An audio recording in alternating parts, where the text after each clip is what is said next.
Passing through the veil of mystery, seeking answers no one is brave to ask. This is Bound to Truth.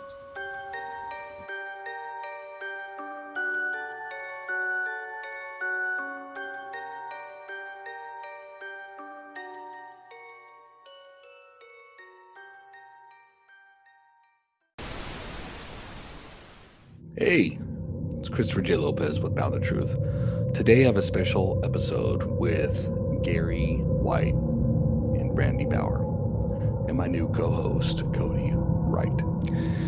And if you guys have not listened to prior episodes with Gary White and Randy Bauer is the one who has a very sizable acre land and his experience with Bigfoot.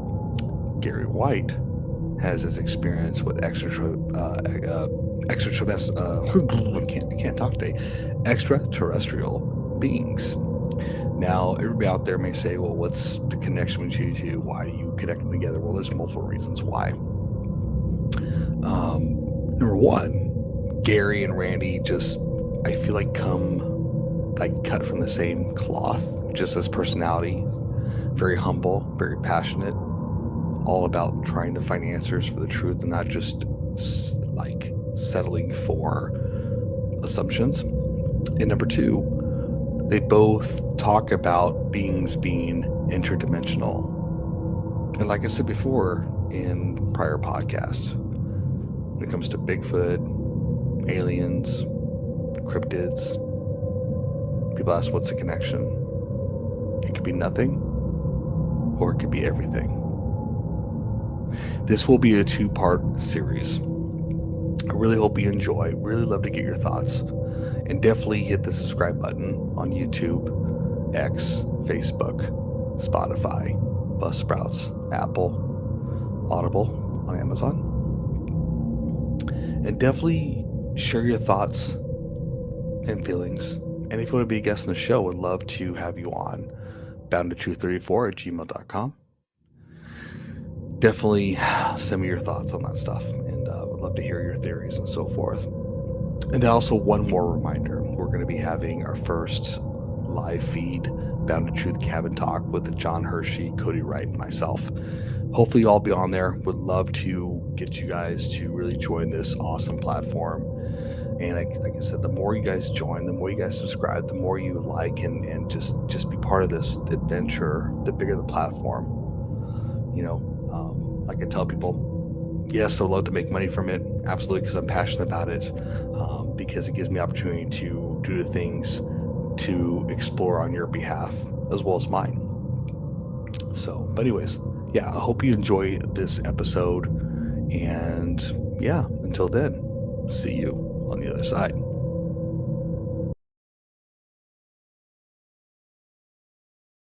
Hey, everybody. Welcome to Bound to Truth. Let me put the slide on here. I am your host, Christopher J. Lopez, with Cody Wright here. And Wright is spelled with a W, R-I-G-H-T. Yes, I can spell. And I also actually, I spell better than I do as county, and I'm a banker. My goodness. Hope everybody's having a great day today. And we have a special episode for you tonight. I have, you guys heard many times, Randy Bauer with a lot of his Bigfoot experiences, but not just his Bigfoot experience, just seeing Bigfoot and so forth, but his communication with Bigfoot, his experiences, and his relationships that he's had with these beings. In addition to that, you've heard Gary White recently, again for a second time with John Hershey and I, who's had a lot of years of experience with himself regarding interdimensional beings or aliens, depending on what we're going to talk about tonight. And so everybody's probably asking, you're having two guys, one's got a big experience, and you got one with aliens, interdimensional experience. Where's the connection? Now, when people ask, where's the connection? One thing I say to them is nothing or everything. So I want to bring these two guys tonight to kind of share their experiences and stories to see if there's anything we can collaborate and kind of just have like a table talk, just like if we were hanging out at a bar or a round table at someone's house, and kind of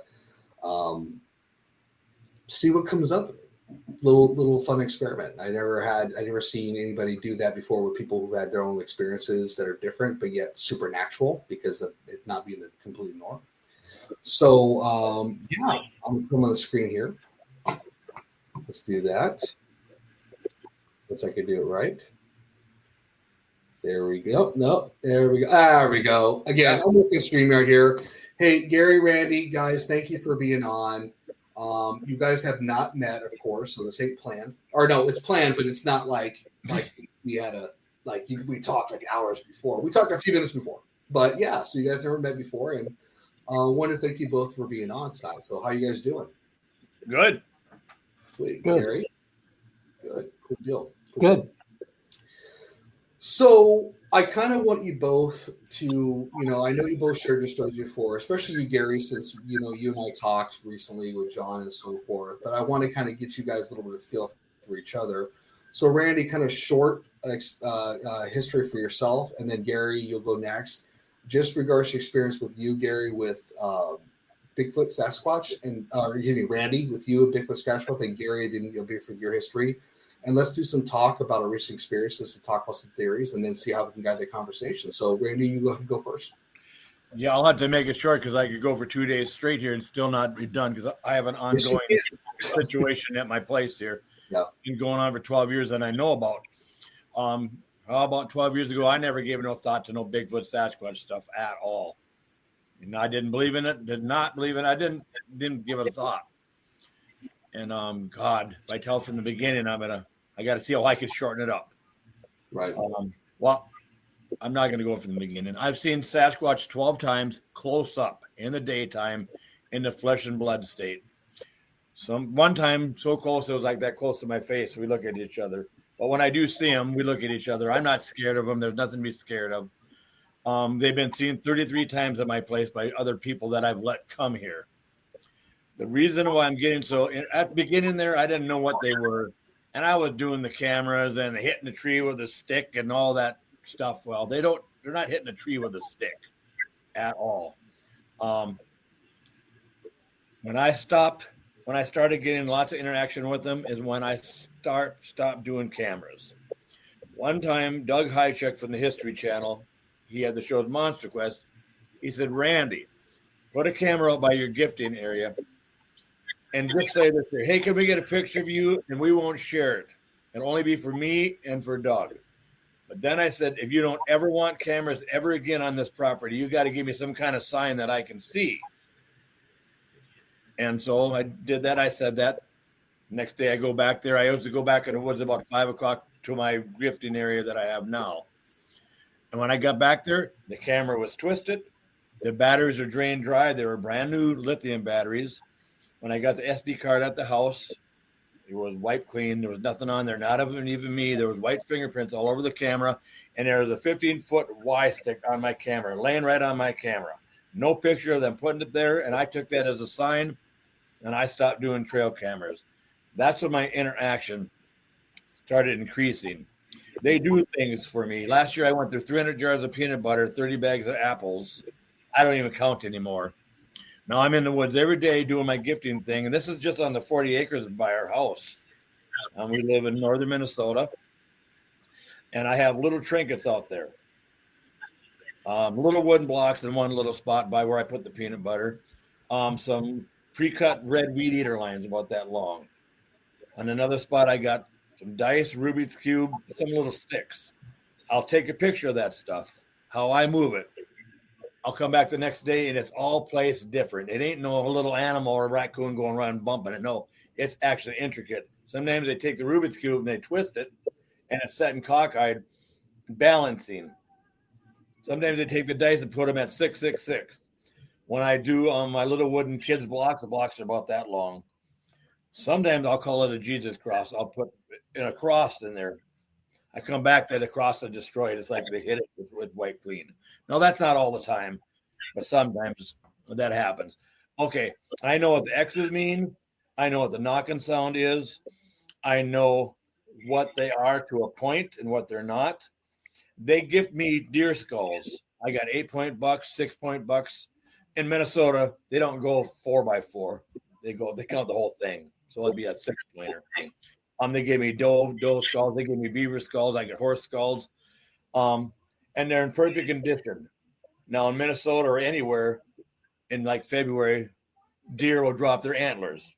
And what happens to those antlers? You can never hardly find them in northern Minnesota because porcupines, raccoons, they eat them. It's mineral based for them, or mice chewing them up. None of my deer horns are chewed on, not a one. And I used to tell people, well, that's because Sasquatch got the smell on them. Was I wrong? That's before I knew what was going on. Okay, I'll just skip to my mind speaks. They mind speak to me. I've had it 1, 2, 3, 4 times that I know of for sure. Last year, I get done doing my gifting. I have a peanut butter jar. I take the lid off, take the paper off, put the lid back on, and I got 4 nails in a tree. Only about, I'm 5'6", about to my chin, not high up, and I'll lean it in there. What Sasquatch does, they take the lid off, and they put the lid down by the tree. All the reds are together, whatever color the lid is, all the reds are together, the blues are together, the greens are together, the browns are together. Now, yes, bear do get my peanut butter sometimes, and raccoons do. And when a bear gets it, the jar is laid down. It's totally ripped in half. The cap's ripped in half, and there's still residue in it. When a porcupine gets it, there's a hole in the bottom of it, and they're licking it out and all that. When a Sasquatch gets it, they do, like I said, the lids, and the jar is gone. Sometimes the jar is brought back, and it's put upside down on a branch of a tree, and it looks like it went through a dishwasher. It is perfect. There's not a bite mark on it. And those caps down below, there's not one bite mark on it. Okay, so I'm talking really fast here to get through a little bit of the good spots. Okay, the mind speaks I've had. Last year, I got done doing my gifting, and I always call them you guys, whether they're male or female. I said, can you guys tell me what you are? What is going on here, I said. And I talked to them every day. And when I first started doing it, I felt like an ass talking out in the woods. But we don't have no trespassers, and past our land or state land, nobody even goes back there. But I said, can you tell me what you guys are? So I'm walking through the woods to go back home instead of down the power line. All of a sudden, I got stopped dead in my track. It just flooded me with information. I'd never had that like that before. And I said, oh my God, thanks. Here's what they said. We do not migrate south for the winter. We do not live in caves. We do not live in swamps. We do not need to go back in the deep woods. We can be wherever we want to be. We do not live on your earth. We are interdimensional, metaphysical, meaning when they're in a metaphysical state, they're flesh and blood. And they leave hair. I got the envelopes of hair. They leave tracks. The reason they come to earth, they said, because we like to come here. They told me what the X's are. The X's are boundary markers, not for humans, for other things that we don't know about. They put X's by my steps. Be like little ones like that there. There'll be 4 perfect X's right by my steps. I'll go to bed that night or come in the house, there's nothing there. The next day there's 4 X's there. Well, we don't have nobody coming out. I'm going to put some X's by Randy's steps and see if he finds it. That's not happening. We don't even have no neighbors close. And they said the X's by our steps are to keep the weird stuff we don't know about away from us. The knocking sound, they are not hitting a tree. They're popping in another dimension. They're popping out. That's what the knocking sound is. And the deer skulls, they'll put them on my steps of my house in one of my deer stands. I can walk in the woods, come back, same trail, and there's a deer skull laying there. Well, that deer skull don't walk by itself, and I'm only one there. The reason they're in perfect shape and there's nothing chewed on them because they were never laying on our earth as we know it. They were brought to me as a gift. Well, I have a lot more I can say, but there's the basis of it. You want me to keep going? No, that's perfect. We can definitely go through some more. And by the way, we can still hear you. You just got a Walt Disney moment where your face is frozen, but you can still talk and hear us. Oh, right? really? Yeah. But you know what? If that's okay. If your face is stuck, it's okay. Then I better like that there and smile is frozen. it's beautiful and perfect. So yeah, right. No, that's okay. I don't definitely don't want to interrupt the flow. So no, right. Thank you, Randy. You said some really great, profound stuff. I know you have plenty of stories. We talked many times. We have multiple interviews. Mm-hmm. So, and I have some thoughts going through my head. I'm sure Gary has some thoughts going through his head. I might have some questions because there's. Can I say one last thing? Yeah, go for it. I don't give opinions or theories. To me, opinions and theories I'm just guessing. I don't know. So I tell whatever I'm saying is not going to ever be opinion or a theory. It's what they have told me and what I know. There you go. No, that's awesome. That's what I love about you, man. You're not gonna go and say this is fact and truth. This is just your experience and what you know, and then there's still a lot. Right. Yep. So Gary, you got a little bit of that from Randy. It's a mouthpiece of stuff. Yeah.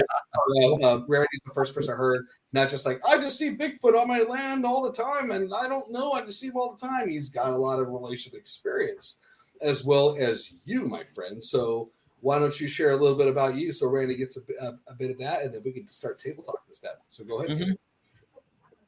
Cool. First off, I'd say me and Randy kind of sound a lot alike. Same thing. I never wanted to pursue aliens, this, that, the other. It's something I was thrust into. First encounter was 5 years old with them shuffling in my room. It went away till I was in my 20s, saw a big, huge mothership, and this was in the San Francisco Bay Area. Later on, they basically explained that this was like a light switch inside of me. It set me on my true life path. I started studying the metaphysical, reincarnation, UFOs. Then probably about 3-4 years later, I started experiencing near-death experiences. I was actually homeless at the time, lay down in the back of a truck and accepted the fact I was going to die one night. And a voice, kind of like what Randy's talking about, starts talking to me, giving me information, and it goes away. And I tried to, how could I get this to come back? Wouldn't come back. Probably about, 8 months later, happened again. Voice explaining things to me. And at that point, they said they would be with me the rest of my life. So I went to sleep. I woke up the next morning. They started talking to me. This went on for a few months. And then I was reading a book about an alien civilization that lived amongst us. They looked human. And at one point, certain people come out of our society, like a musician, politician, this person, that person, said we're non-human. So I'm reading this book and I look up and I see a little wireframe, looks like a UFO, go out of the cloud, come back in. And they tell me at that point that that's who I'm communicating with, are these what I call NHI, non-human intelligent beings. I don't use the word alien because they are of this earth. They're of the universe. This planet is probably more so theirs than ours. So I don't use that or extraterrestrial. I use NHI, non-human intelligence. And 37 years later, here I am with a ton of information and encounters, experience, over 100 scars on my body, videotape. But really the focus has been on information and a whole bunch of encounters, more encounters than I could really remember, to be honest with you. But the focus, once again, has been on information. Awesome. No, thank you, Gary. Randy, I really appreciate that. So one of the things that kind of speak out to me is the mind speak thing, right? Or like the communications without vocals, right? Between you guys hearing each other's stories, can you guys find some similarities? Now we're again, I know Randy with the Bigfoot, Gary, we talk about non-human intelligence, right? What do you guys think so far? Is there any type of thing in regards to like we got these beings, that I'm gonna call, and excuse me, Randy, when I say this, Bigfoot, Sasquatch, Harry, I'll call them NHI as well, because there's supposedly not just one species but multiple species crossing around, right? Supposedly interdimensional. What's your guys' kind of theories with that? Is there any connection per se? Well, yeah, he could be right about. I know he didn't say aliens, but I've seen them come out of portals before. Well, that's not normal. That's not no. Well, there are people, but that's not no animal coming out. I've seen it with somebody else with me. We watched them come out of a portal, and they were two big round like orb-looking things. And this was about 11 o'clock at night. We're sitting at one of my deer stands way back in the woods there. It's so dark. I'm seeing this doorway-looking thing, and maybe you've seen this too. This doorway, it's about as wide as 3 doors and taller, and it's shimmering like the Northern Lights would look like. And I take my glasses off, and it's so dark I can't see John in this deer stand. But I'm right by him, and I can't see him. That's how dark it is. I take my glasses off. Am I seeing that? Yeah, I am. I put my glasses on. I whisper to John, John, you see that? He said, yes. All of a sudden, these two orb things, it's in the fall now. There's leaves all over the ground. They come out, two of them, and we're looking at them, and they're walking because we hear the leaves crunching. They go over to my original gifting area where we had put a jar of peanut butter up, some apples, and he had a brand new camera. And I said, yeah, go ahead. Put the camera up there. And a minute or so, they come back. And the first one was not in orb form. I seen the cone head, the red eyes, the shoulders, the arms swinging back and forth, and hear the leaves crunching. And the second one wasn't orb form. They go to that doorway looking portal thing, and it's all gone. When we get down, we're excited about it. We go over the camera, batteries are drained dry. And when we get home, the SD cards, nothing on it. And the peanut butter and apples are gone. So that, I know you don't like saying alien, but what in the heck are Sasquatch? Because they told me what they're not. I don't really know what they are. Right. And so with that, hearing that, Gary, what's your thoughts on that? I heard a lot of your stories, but anything similar to that sense, or does that kind of resonate with you a little bit in regards to that? Anything you can share to add with your thoughts and opinions? Yeah, what's been explained to me by my guides is that we're all at different levels of development. So we're learning what it is to be human. These Sasquatch and these, what you're calling aliens, what I call NHI, it's a name. NHI, I'll remember that. NHI. Yeah, they're non-human intelligent. They're not human. We're human. But we're at different levels of development. We're basically trying to get to where these Palladians are at, to where we use 100% of our mind. These Sasquatch are more developed than we are. That's why they're able to use what you call portholes. They've explained to me is molecular manipulation. They can manipulate molecular structures, and they're way beyond us. That's how they disappear. Yeah, I agree just with like you. these. Exactly right. Just like the NHI, they could walk through walls, they could appear, they could disappear. That's basically what's been explained to me. We're in kindergarten. These Palladians are like getting their PhD, and they're just different levels of development going. We're all along the same path, just at different levels. How about that? I totally agree with what you're saying. Yeah, they've been in my house when the house is locked and pissed on my bed. One time they pissed on my clothes. I could tell you stuff about that, and I think I know why they did it, but I don't give opinions. I was going to ask, why do you think they did that? Yeah, why do you think that they urinated on your clothing in your house? And this was 2 different times because, like I said, I don't give opinion, but this is the only thing I can think of. When I was first learning about this Sasquatch stuff and doing the cameras and all that, I have lots of structures here. I've had some wildlife biologists like the Doug Hychek. You know who Doug Hychek is? He's one that produced Monster Quest shows on History Channel. Anyways, they're saying I got more evidence than anybody in the country, but I don't care about that. Because I'd be out in the woods there and I'd see a structure, I'd be standing and I'd go pee. I'd go to the bathroom. And I might have been doing it on their stuff. That's the only thing I can think of. Otherwise, and I don't do that no more. Yeah, if I go to the bathroom, I pee in the woods, but not by their structures. So I don't know what else it would be. Gotcha. That makes sense. I know. Well, you pee on their house, they're going to pee on your house.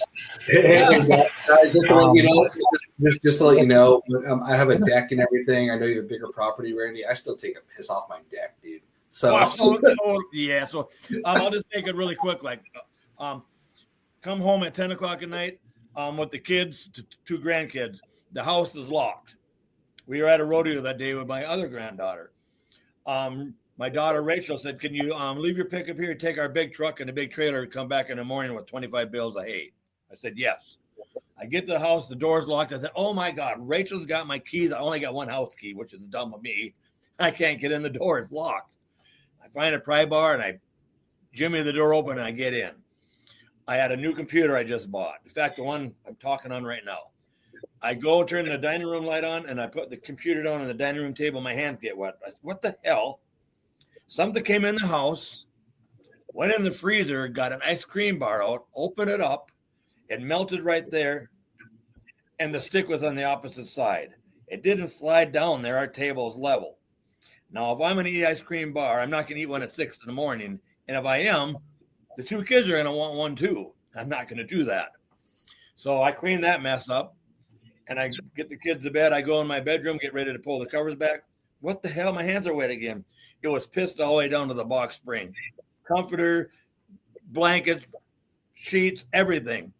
Oh, my God. It was the most sourest piss I've ever smelt. Of course, I bring that stuff down. I can't sleep in that bed. It's terrible. I sleep on the couch. A week later, nobody's home. And our bedroom door, it's so much weird stuff going on here all the time. I always lock my bedroom door when I'm home by myself. In a bedroom door, it's like this here. See the little glass panes. And what happens when a female dog goes to the bathroom? She squats down, right? And right by the bed, there's a clothes hamper. It's about 3 feet tall. You take the lid off, you can throw the clothes down in the basement. So bedroom door is locked. The curtain doesn't go all the way down, so you can see 3 panels at the bottom. About 4 in the morning, and I have my clothes laying on that hamper. At about 4 in the morning, the dog wakes me up, and she's looking out the bottom windows and growling bad. Golden retrievers aren't vicious like that. It was terrible. But I'm frozen, not in fear. I can't move. I cannot move. And the door handle's going click, click, click, click. I could hear it. It's clicking back and forth. I must have dozed off or whatever happened. That scene was done. I get up the next morning to grab my clothes. They're all pissed on again. Totally soaked. The same damn smell. What else would that be? But me peeing on their stuff and they peed on my, I don't know why they would do that to me. There's been times I've come home with researchers in the woods. I'm showing them structures and all that. And I said, a few days before they got here, I was going to let them camp here. I said, I got some friends coming here. I want you to scare the hell out of them. I said, don't hurt them, but scare the hell out of them. Get them good. And they did get it. Everybody got something happen to them. But on that Saturday, I'm taking them back in the woods and showing them some teepees and all that. My house is locked. Guess what? When I get home that afternoon, I unlock the house going, and there's nobody home. There's a stick of butter unwrapped and stuck on my refrigerator door. Now, how does that happen? You know, you buy a pound block of butter, it's got the 4 sticks in it. They took one out of the refrigerator, took the paper off, and stuck the butter on the refrigerator door. Yeah, it sounds like too, like we talked before, Randy, that there was a lot of fun pranks. I'm not sure, you know, like with any species, like I have a cat will stick its butt in my face just to like, hello. I'm like, please get your butt out of my face. I don't want to get to know you. So you know, who knows, right? Yep. So, you know, Gary, hearing what Randy's saying in regards to experiences and so forth with these entities, what's your experience? I mean, it sounds. I know to me it sounds kind of like I don't say amateur, like a bunch of pranks going on. But I've heard some stories even with NHIs being kind of pranky at times. I don't know. It's the young ones. It's the juveniles doing this. Okay, Gary, what's your thoughts on that? What can you share if you some similar stories or just what's your thoughts, buddy? They have never played any type of games like that with me. It's been very serious. Like I said, it's been about information. Now, with that said, they have a very, very good sense of humor. Since I was a little kid in school, they would give me cartoon images, especially when I'm down, depressed, I have a problem with a certain person. They will give me a whole comic scenario of this person that will get me out of my doldrums. But they've never played games. They've never played games with me, anything of that sort, which I don't mean this in a bad term, but it sounds almost like child's play. Yes, it does. What they're doing. The first thing, can I ask a question? Go ahead, sorry. Can I ask you, Randy? One of the first things that came to my mind is possibly something you could have done to upset them. Oh, yeah, at the beginning, sure. Yep, it could be. They hit my house all the time. They leave oily white finger streaks on my house all the time. Just last week, the dog goes in the kitchen barking real bad. The house door is locked. They pound on the door, and Tanner's here, Terry's son, and the door handle's clicking back and forth. It's locked. Scared the heck out of him. It happened again, and I was home. I knew there wasn't going to be nothing there, but I opened the door and say, hey, that was a real good one you did there. They put dents in my camper. They shook the camper so hard when the girls were sleeping in it just for fun.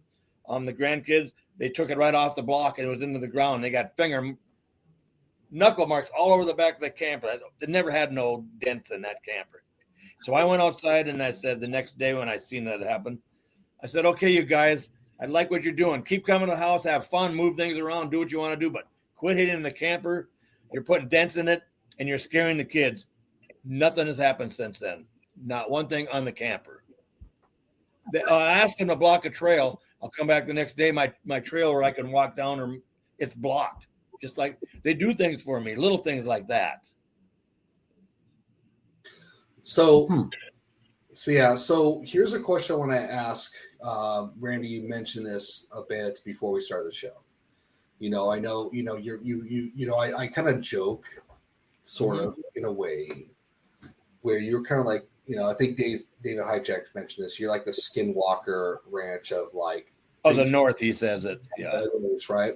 Mm-hmm. And one of the things you said earlier, and I believe, Gary heard this too, as well as Cody, is these lights that were in broad daylight. Has that and this was, I'm assuming, recently, and has this happened before? And definitely want to get Gary's thoughts on that too, because it's the connection with that. So please elaborate, explain, and Gary, I want to hear if you had these similar stories and your thoughts as well. I'm going to have to go back last year first to tell a little bit of head story. And then I'll tell you about the lights. Then I'll tell you what somebody told me. I won't take too long. Last year, the She Squatchers, Jen and Jenna, they got a little team. She was sitting at the fire ring. I'm sitting in the deer stand by my gifting area, and this Jen is sitting on the other side, 25 yards away of the woods in a stand. About 9 o'clock at night, I had such a massive headache. I don't know why I did. I couldn't even take it no more. I write to that Jenna on the phone and said, I'm going to come get you. We got to go back home. I got to get some aspirins. Then we'll walk out to that fire ring on this 40 acres here. I got some chairs around there, a little ring I made, and you'll see it when you come here. And I asked, you see anything? She said, well, something buzzed my head 9 times. Well, she knew what it was. She just didn't tell me. Okay. The next day they're gone. I out to my gifting area, and I get to the spot where the dice are at and the Rubik's Cube and all that, and it's really moved a lot. And I'm saying, man, that's really moved. And I've been down on my hands and knees. I can hear something coming, and it flies by my ear. Now I seen this. I seen the feet, the legs, the arms, the head, and wings. It was like a fairy-looking thing. I seen it. It wasn't big, maybe that big. So I called Jen when I got home. I said, do you believe in fairies? She says, oh, yeah, that's what was flying by my head. She said, you see one? And I didn't want to say, oh, yeah, I've seen one because she said that. So I said, no. I wanted to look up about them. So I get home, look it up, and it says, oh, they like to mess around with people. They like to move things around all the time. Okay. I called her back, and I told her, I seen one. It was plain as day. It was right by my head. Okay, now we'll get to the lights. Let's see, what day is it today? It's a Wednesday. Wednesday, Tuesday, Wednesday, it's a Saturday. I'm sitting in that deer stand at about 6 o'clock.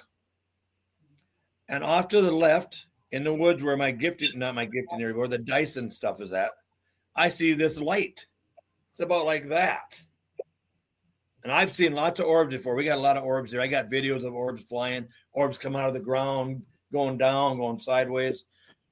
But it's not really moving. I'm looking at, what the heck is that? It's so bright. It's like a sun hitting a mirror or something. That's how bright it was. But there's no mirror in the woods there. And the sun wasn't hitting a popple tree. We have a lot of popple trees in Minnesota. They're not going to do that. I'm looking at it, and all of a sudden it's gone. And that was Saturday. And Sunday, I'm sitting in the stand again. And over where I do my peanut butter, I see another one. I watch it, and then it's just gone. On Sunday, same area, but a little bit different area, I see another one. So I was told those are those fairy lights, and they're trying to show me themselves. I don't believe everything people tell me, but I know I've seen something, and I don't know what it is. John, maybe you know. So Gary, with that being said, any similar experiences? We got some lights. Oh, Gary, not John. Sorry. Yeah. It's okay. There's a lot of Johns. I know, like. I was wondering. He never answered me. He's like, John, where's John? What happened to John here? No, but Gary. So Gary, with that being said, we're kind of like, you can see that he's got this massive land of 40 acres, right? It's it's connected to a lot of different historical stuff and so forth. And you got these lights are happening. So yeah, we got these, Bigfoots that we call, right? Where NHI will stick with that, just be the broad term. But any have you experienced that yourself when it comes to orbs, lights coming out, or like, anything you relate to with what Randy was saying in regards to experience? Well, I've got pictures I've seen structured craft that looks like a cross between a triangle and a ladder. You can see through this, but it's a triangle shape. It keeps flying above me. I go to videotape it. The video function doesn't work on my phone, so I take a picture, and it comes out as like a blue orb. And this particular orb, there's different types of orbs. This is basically the electromagnetic or anti-gravitational field that surrounds these crafts to propel them. Now, one thing I kind of want to say, and I don't know what you're going to think of this, Randy, and I've ran across this scenario before with other people. I got a very, very good friend that I've known since I was about 25, Northern California. His first Sasquatch experience was when he was 11 years old. He'd go up to his grandfather. His whole family is into hunting. Okay. So his grandfather's paying him $2.50 to bring him birds that he goes and shoots. So he's out in the woods. He's doing his thing. He's killing these birds. And this thing comes up on him and scares the hell out of him. And basically, kind of like what you're saying, what I'm saying, mentally puts in him that he's ashamed of him for what he's doing out there killing the animals. And I ran into I lost track of Dan for a while. And I came across another guy online that was going through these experiences with the NHI and the UFOs, and he's out hunting, but he wasn't hunting to eat. He was hunting for the thrill of killing something, which is why they were flocking around him. And it's basically, they were trying to steer him away from what he was doing because of what he's going to go through when he dies. It's different. I mean, you got to eat. You're out killing something. I get it. But if you're just out there, some of these people take hunting to a different level, and they'll kill the animal, they'll eat the heart, and becomes ritualistic. You know what I'm saying? I'll get something to tell you then about that. I'm big in the deer hunting thing. And when I was younger, if something moved, I shot it, But since the Sasquatch thing has happened to me and all that, I don't want to shoot anything anymore. I could care less if I ever shot another deer or not. I have a different feeling now. I never used to have that feeling. Something has changed me. Yeah. Was this before or after urinating on all your stuff? Wow, great question. I've never thought of that, I guess. I don't. Yeah, it's gotten stronger now since then. Stronger now than before the peeing on my stuff. Yes. I think that could be what some of this prankster stuff, like I say, eating is one thing, but killing something just for the thrill of killing it. I'm a musician. I played music since I was 16 years old. When I was a teenager, I dug on Ted Nugent. He's the man. Yeah. This dude is such a great. But he takes this hunting to a different level. I mean, he's out killing animals that you're not even eating. It becomes a sport rather than a necessity. Yeah, I know. And my wife, Terry, doesn't like venison, and I've shot enough deer. I got some really big ones on my wall. I don't need to be shooting deer. I'm actually having fun watching them. And if I want to shoot a deer, I can put my finger up, go bang. Oh, I shot that one. Because I like watching them. And wolves and all that. No, I'm not going to shoot no wolf. I mean, everybody up here in northern Minnesota says, oh, yeah, you better. Did you get that one? Well, I don't even tell them I'd seen one then. You know what, guys? That's one thing I'm glad you brought up. And by the way, Garrett, that was a hell of a great question. By the way, I told him, oh God, that was a great question regarding is that like after they pissed in your place? I never thought of that. Here's something that we Randy, you and I have talked about this. I think Gary, you and I have talked about this too. I'm a musician. Randy's a musician. Mm-hmm. Gary's a musician. Music is a universal language, right?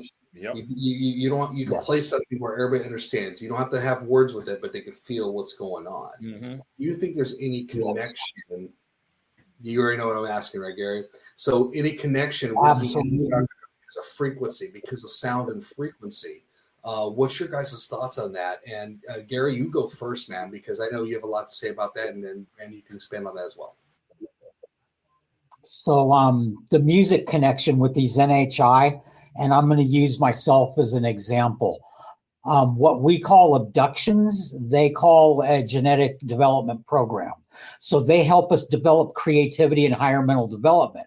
Higher mental development would be what me and Randy are doing with the mental communication. These Sasquatch are doing the same thing with him, helping you develop this. Now, they help us create, Jimi Hendrix, Sammy Hagar, so many musicians, John Lennon have had encounters with these beings.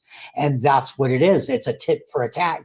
They help you do creative development, and in exchange, like with me, I mentioned over 100 scars on my body. What these are about is they're basically testing the diabetes. I'm diabetic. I have been since about 1998. And they're testing how fast my body is healing and the rate of the diabetes progressing in my body, because my blood sugars were way out of whack for a lot of years. And when I say way out of whack, a normal person's 90 to 120. That's normal blood sugar. Our blood sugar testers go up to 600. I would test my blood sugar at times because I'm feeling awful, and it wouldn't even register on the blood sugar thing. So one of the things with diabetes is your cuts don't heal like a normal person. So that's what these 100 scars are on my body. I could send you pictures I got on my phone of all of these I got. And I don't remember these encounters. I don't bleed. I don't have scabs. I wake up and I got the scars. So when they're doing this, I'm gone with them. And I think this is paralleling with Randy here with the Sasquatch. I'm pretty sure that they work with this on a mental and creative level. Randy. Yeah, well, I got nothing. I agree with what you're saying. I got nothing like that, but I can tell you when Doug Hychek was at my place and his recording engineer guy and Tanner. Okay, before I tell you this here, Sasquatch does not smell. They don't have a bad odor. They put that odor in a person's mind because they don't want them there. That bad, rotten, dead meat smell thing. Because I've never had it. They never once have done it to me. Not one time. But anyways, we're back at where I do my gifting and my peanut butter back here. And Doug says, sing. I said, what do you mean sing? He said, well, you play in a band, you sing a song. So I did, because they were feeling strange. So I did sing a song, and I stopped. All of a sudden, they got overwhelmed with a really bad smell. Strong. I started singing again. It went away. I stopped singing. They got it. I never had it one time. There's been other times I've had people with me that get the really awful smell, and I don't, because those people are trying to get evidence off of them, and they know that. So that's all I can say about Bingo. music. Huh? What? I said bingo. That's exactly it. My good friend I'm telling you about, his name's Dan. Yep. He says you will never see these if you go out what they call squatching. They don't like that. I agree with you. Well, it's just like you're saying. They got evidence. Yeah. Oh, this one, I won't say his name. I'll just say Doug Hychek's recording guy. Last year, he goes to a spot where they've had some stuff happening over there by, I guess, being in Minnesota, it's called. And he brings 25 cameras. He puts up 25 cameras and 20 recorders, and he's got this big teepee thing. He's in there, and he can see all his cameras from this teepee thing. I said, you're not going to get nothing doing that there. Guess what he got? Nothing. Not even a squirrel on him. Nothing. Just dumb. Just dumb. I don't let nobody come here that's going to try that. Nope. Because my place is, and I'm not letting too many people come anymore because I don't want to ruin what I got going on. I like it. My place is for the experience, the evidence. What? Randy, I don't think they're going to ruin what you going on. That's personal between you and them. Oh, is it? Okay. They're not going to give them the evidence they want. It's just like these UFOs. You got all these people, all these pictures. Well, why are they always blurry? Why did they get into they get into your devices? They can manipulate your devices, Oh, they And can. another What's thing I want to happening? say, You know there's another thing I want to say. When I saw this mothership I mentioned earlier, the first, after my childhood thing, and I got a friend with me that I work with. I'm driving home and he's freaking out. He's scared to death of this and he just wants to go home. And we see a guy, and it's right by the 49ers practice stadium and now where their new stadium is. And he's walking with a bike. And I remember this thing you cannot miss it. It is huge and he can't see this thing. And we can. So they could definitely, and they told me they do this getting in our minds to where one person can see it, one person can't. Just like with the Sasquatch. You're experiencing one thing and they're steering them away with this smell. You're right. They don't like these people. Can I tell you, I got to tell you this here. You know a lot about what you're talking about. Okay, I'll try to make it quick. I got Mike Quast. He's the one that wrote the 2 books about my place. And I ain't even getting no money off those books. That's not what it was about. Okay. And I got John Badger that's seen Sasquatch here, good guy, and my wife's son Tanner. And we're walking back on the state land. And they want me to take them across the beaver dam to the swampy area. There's a lot of structures over there and stuff. Well, we're taking a break. Now we're at I call it the original teepee. It's a big teepee that they've made. And 25 yards to the south, you can see a fence line. Remember the fence line. 25 yards to the north, you can see a bunch of pine trees. Hey, Randy, before you continue, was it made out of fallen tree branches at all, the fence line? No, it's sticks that went from the area. Oh, no, sorry, the teepee. They put them in, intertwined them. Oh. You can tell. Sticks, They made it. branches, stuff like that. Yeah, with the teepee being? Yeah. Was a teepee made out of fallen sticks and branches? Sorry, so you can continue. Sorry. It's made out of regular branches that big around. Okay. Go. Keep going. Yeah. Okay. So, yeah, they want to go. Now, there's a dusting of snow on the ground. It's about 3 o'clock. We got to walk a good 1.5 miles north to get to the river.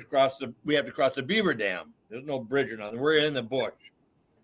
So I got a lot of energy, as you can tell, and I walk quick. So I'm about 50 yards ahead of them, and I come across these 2 square rectangular holes. And there's no trees or nothing there. They're about maybe 1.5 feet long, 8 inches wide, maybe 6 inches deep. I get on my hands and knees. There's 2 of them right together. I dig the leaves out of them, looking at them. Well, I don't know what this is, I guess. I get up. I start walking north, and I'm almost 200 yards away from them, and I see a new teepee that I didn't know was there. I said, "You guys get up here right now. You got to get up here." Now, remember the fence line I told you about in the trees. And so they get up there, and they're excited about it. The book writer's inside the teepee, and we're taking video of it and pictures and all that. And I asked him, "Are you sure you guys want to go? We got a ways yet to walk. And it's going to be getting dark enough that we'll have to walk back in the dark." And I could do it. I know those woods real good. I probably could get us back. And they said, "Nah, let's just go back."